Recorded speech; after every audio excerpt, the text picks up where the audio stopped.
तो यहाँ पर एनडीटीवी की एक्सक्लूसिव रिपोर्ट एक और सामने आई है। सीबीआई ने आरोपी संजय रॉय जो है उसकी साइकोलॉजिकल ऑटोप्सी की है। यहाँ पर संजय रॉय से उसकी निजी जिंदगी को लेकर कई अहम सवाल पूछे गए हैं।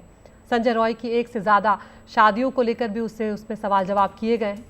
संजय रॉय की मां ने एक शादी, उसकी बहन ने 2 शादी की बात कैमरे पर ही कबूल कर ली थी। उसके मोबाइल फ़ोन से मिले हिंसक पॉर्न वीडियो पर भी अहम सवाल जो हैं वो उससे पूछे गए हैं। यहाँ पर संजय रॉय जो है उसके बारे में ये कहा गया है कि वो सेटिरासिस हाइपरसेक्सुअलिटी से ग्रसित हो सकता है, ये एक्सपर्ट का कहना है। संजय रॉय ने टेस्ट के दौरान बताया कि वो अक्सर रेड लाइट एरिया में भी जाता था। वारदात के दिन रेड लाइट एरिया जाने के सवाल पर गुमराह करने वाला जवाब अब तक उसने दिया है। संजय रॉय ने ये कबूल किया है कि वारदात के दिन उसने पॉर्न वीडियो जो है वो देखे थे। तो ये खबरें जो है वो शुरू से ही उसे लेकर सामने आ रही थी कि पॉर्न वीडियो जो है उसके मोबाइल फ़ोन से बरामद हुए थे, उसमें देखे गए थे। मुकेश के पास हम यहाँ पर सीधा चल रहे हैं जो ये हम तक खबरें लेकर आए हैं। मुकेश, कई ऐसी बातें सामने आई हैं जिसको लेकर आशंका पहले भी जाहिर की थी। ये जो साइकोलॉजिकल ऑटोप्सी हुई है इसकी क्या प्रक्रिया रहती है और इसके ज़रिए क्या कुछ जानने की कोशिश जो है वो सीबीआई यहाँ पर कर रही है? देखिए अदिति, एक बात मैं सबसे पहले बता दूं कि एनडीटीवी इस बात को सीबीआई के टॉप सोर्सेज से शुरुआत से रिपोर्ट कर रहा है कि जो उसको बदला गया है उसमें छेड़खानी हुई है और यही आज सीबीआई ने कोर्ट में रखी है। जो एसजी तुषार मेहता है उनकी तरफ से ये बात कोर्ट में रखी गई है और हमारी इस खबर पर मोहर लग गई है कि जो क्राइम सीन है वो डिस्ट्रॉय किया गया था। अब आते हैं जो आरोपी संजय रॉय है। संजय रॉय का जो साइकोलॉजिकल टेस्ट हुआ था, साइकोलॉजिकल टेस्ट एक तरह का मनोवैज्ञानिक पोस्टमार्टम होता है जिसमें जो सीएफएसएल के एक्सपर्ट होते हैं, ये टेस्ट सीएफएसएल के 5 एक्सपर्ट ने किया था और करीब 5 घंटे ये टेस्ट चला था। टेस्ट के दौरान एक सवालों की लंबी फहरिस्त होती है जिसमें जो अपराधी होता है उसकी जीवन शैली के बारे में और जो उसने अपराध किया है उसके बारे में लगातार उससे सवाल जो एक्सपर्ट है वो पूछते हैं। इन सवालों की ऑडियो रिकॉर्डिंग होती है और ऑडियो रिकॉर्डिंग के बाद जो ये ऑडियो रिकॉर्डिंग होती है इसको एक खास तरह की मशीन में डालते हैं जिसको वॉइस एनालिसिस कहते हैं और उस मशीन के जरिए फिर ये एक्सपर्ट देखते हैं कि जो आरोपी सही बोल रहा है या गलत बोल रहा है। तो इस टेस्ट को जो करने वाले डॉक्टर्स हैं उनके हवाले से, उनके सोर्सेज से हमें जानकारी मिली है कि जो आरोपी संजय रॉय है वो सेटाराइसिस हाइपरसेक्सुअलिटी से ग्रसित हो सकता है, यानी सेक्स के प्रति अति कामुकता से वो ग्रसित हो सकता है। उसके मोबाइल में कई सारे पॉर्न वीडियोज़ मिले हैं।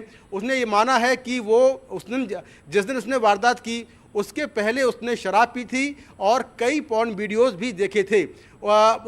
उसके मुताबिक वारदात के पहले वो कोलकाता में रेड लाइट एरिया गया था। ये एरिया जहाँ पर आरजी कर हॉस्पिटल है उसके पास में ही ये एरिया है जहाँ पर वो वहाँ पर गया था और वहाँ से लौटने के बाद उसने, जब वहाँ पर बात नहीं बनी तो वहाँ से लौटने के बाद उसने इस पूरी घटना को अंजाम दिया। ये भी बात सामने आई है कि उसने 4 शादियाँ की हुई थी और उसकी सभी पत्नियाँ उसको छोड़कर जो है वो चली गई हैं। तो साइकोलॉजिकल टेस्ट के बाद जिस तरह से उसमें नतीजे आए हैं उसमें कुछ ऐसे बयान भी हैं जो कि विरोधाभासी हैं। उस टेस्ट के बाद सीबीआई चाहती है कि अब आरोपी का लाई डिटेक्टर टेस्ट हो जिससे कि इस मामले को और दिशा मिले, इस मामले में कुछ और लीड मिले। इसीलिए जो आरोपी है उसका जो पॉलीग्राफी टेस्ट है वो भी सीबीआई करवाने वाली है और उसके लिए बहुत जल्दी ही सीबीआई आरोपी को जो डिस्ट्रिक्ट कोर्ट है, ट्रायल कोर्ट है, वहाँ पर पेश करेगी और वहाँ पर जो कोर्ट है वो आरोपी से पूछेगा कि क्या वो तैयार है पॉलीग्राफी टेस्ट के लिए। अगर वो तैयार होता है तो फिर उसका पॉलीग्राफी टेस्ट भी होगा। तो सीबीआई ने एक तरफ अपनी रिपोर्ट सुप्रीम कोर्ट में सौंप दी है, वहीं जो कोलकाता में जहां पर मैं हूं यहाँ पर ग्राउंड पर जो सीबीआई के अधिकारी हैं, जो तेज तर्रार अफसर हैं सीबीआई के, वो लगातार इस मामले की जांच कर रहे हैं। और जो संदीप घोष जो कि आरजी कर मेडिकल कॉलेज का पूर्व प्रिंसिपल है, उससे आज 7वें दिन भी पूछताछ चल रही है। उसकी गाड़ी की जाँच हुई है, उसका मोबाइल सीज कर लिया गया है और जो आरोप लगा है क्राइम सीन को बदलने का, उसके लिए अगर सबसे बड़ा कोई जिम्मेदार है तो सीबीआई आरजी कर कॉलेज के प्रिंसिपल संदीप घोष को मानती है, इसीलिए लगातार उससे पूछताछ हो रही है क्योंकि एक के बाद एक लगातार आरजी कर जो कॉलेज है, मेडिकल कॉलेज है, उसकी प्रशासन की तरफ से एक के बाद एक जो है वो बातें बनाई गई। जो पीड़ित परिवार है उसको देर से जानकारी दी गई, जो कोलकाता पुलिस है उसको काफ़ी देर से बताया गया कि लड़की की मौत हो गई है, और जब पीड़ित परिवार पहुंचा तो वहां पर ये कहा गया कि सुसाइड कर लिया उसने। फिर जो है वीडियोग्राफी क्राइम सीन की नहीं हुई, जबकि अगर कोई भी डॉक्टर हो, अगर वो किसी का शव देखता है तो प्रथम दृष्टिया वो शव देखकर एक उसको अंदाजा होता है कि लड़की की हत्या हुई है या फिर ये आत्महत्या मामला है।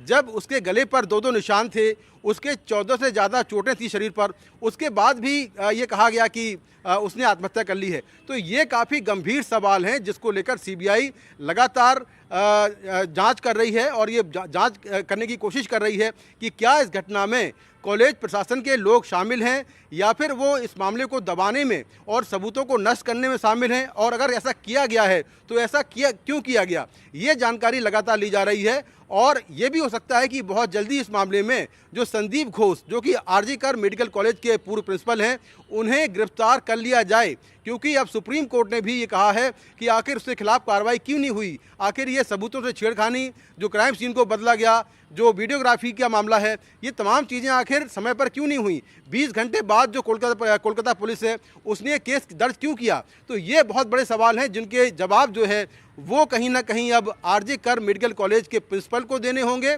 और साथ में जो पश्चिम बंगाल सरकार है उसको भी इस मामले में अपना जो पक्ष है वो साफ करना होगा।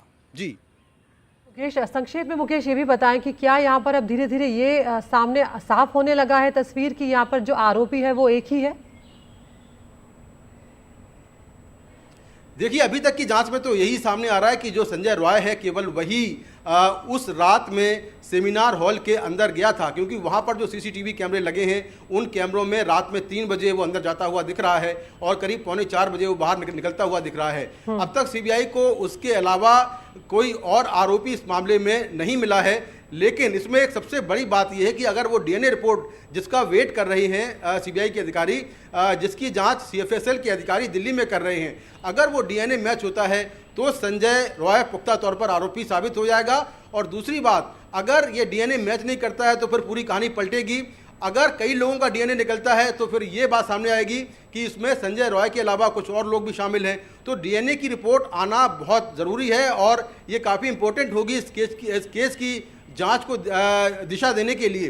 तो सीबीआई के अधिकारी उस डीएनए रिपोर्ट का वेट कर रहे हैं। थोड़ा टाइम लगता है डीएनए की प्रोफाइलिंग में, क्योंकि जो सीएफएसएल के एक्सपर्ट हैं, फॉरेंसिक एक्सपर्ट हैं, वो डीएनए रिपोर्ट तैयार करते हैं। लेकिन डीएनए रिपोर्ट आने के बाद जो तस्वीर है वो और साफ होगी। लेकिन अब तक की जांच के हिसाब से जो संजय रॉय है वही आरोपी के तौर पर पकड़ा गया है। बाकी लोगों की भूमिका जो है वो सबूत नष्ट करने में या फिर जो पूरा क्राइम है उसको छिपाने में सामने आ रही है। जी, बहुत बहुत शुक्रिया मुकेश इस तमाम जानकारी के लिए। तो एनडीटीवी की एक्सक्लूसिव रिपोर्ट मुकेश सिंह सेंगर हम तक लेकर आए हैं। आरोपी संजय रॉय का साइकोलॉजिकल ऑटोप्सी हुई है, कई अहम सवाल उसकी निजी जिंदगी को लेकर यहाँ पर पूछे गए हैं, जिसके बाद कहीं ना कहीं अब ये भी देखना होगा कि यहाँ पर संदीप घोष जो कि कॉलेज के प्रिंसिपल हैं उनकी क्या भूमिका है।